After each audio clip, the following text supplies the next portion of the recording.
Motra e Donika Kadaj Bujupit, Ena Kada, ka hyrë në garën për deputetet e Kuvendit në zgjedhjet e 28 dhjetorit.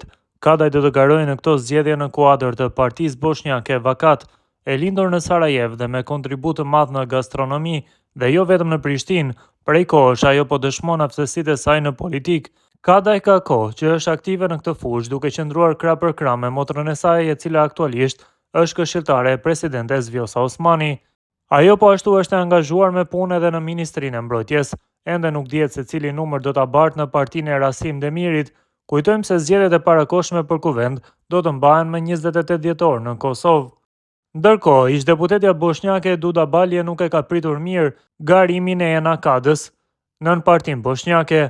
Balje ka reaguar ashpër ndaj kandidaturës së Ena Kadës, motrës së Donika Kadaj Bujupit, në listën zgjedhore të Partisë Bosnjake Vakat, duke e cilësuar këtë veprim si një tjetër tentim për keqpërdorim të vendeve të rezervuara për komunitetet jo shumicë në Kosovë. Sipas Duda Baljes, kandidimi i personave që nuk kanë asnjë lidhje me komunitetin bosnjak përfaqëson një praktikë të rrezikshme, e cila po cënon përfaqësimin e vërtet politik të bosnjakëve. Prej vitesh po shohim të njëjtën praktikë. Vakat, në vend se të ndërtoj besimin brenda komunitetit bosnjak, mandatet e veta i mbështet në vota nga mjediset serbe, shpesh pa asnjë lidhje me bosnjakët, thekson Balje në reagimin e saj. Deputetja pretendon se në vend që vendet e rezervuara të shërbejnë si mekanizëm mbrojtës i identitetit dhe interesave politike të bosnjakëve në Kosovë, ato po shndërrohen në mjet për tregti politike dhe kalkulime personale. Duda Balje paralajmëron se kandidatura e Ena Kadës në listën e Vakat është shembulli më i ri i kësaj tendence.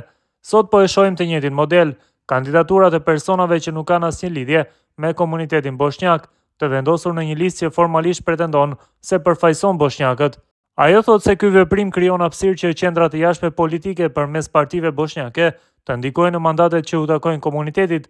Sipas Baljes, partia Vakat po rrezikon sërish zërin politik të bosnjakëve për interesat e veta, duke vënë në pikpyetje legjitimitetin e vendeve të rezervuara dhe përfaqësimin e drejtë të komunitetit bosnjak.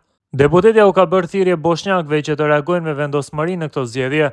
Kjo nuk është goditje ndaj individëve, kjo është sulm ndaj institucioneve, ndaj të drejtës sonë për përfaqësim legjitim dhe ndaj dinjitetit të bosnjakëve në Kosovë, thekson ajo.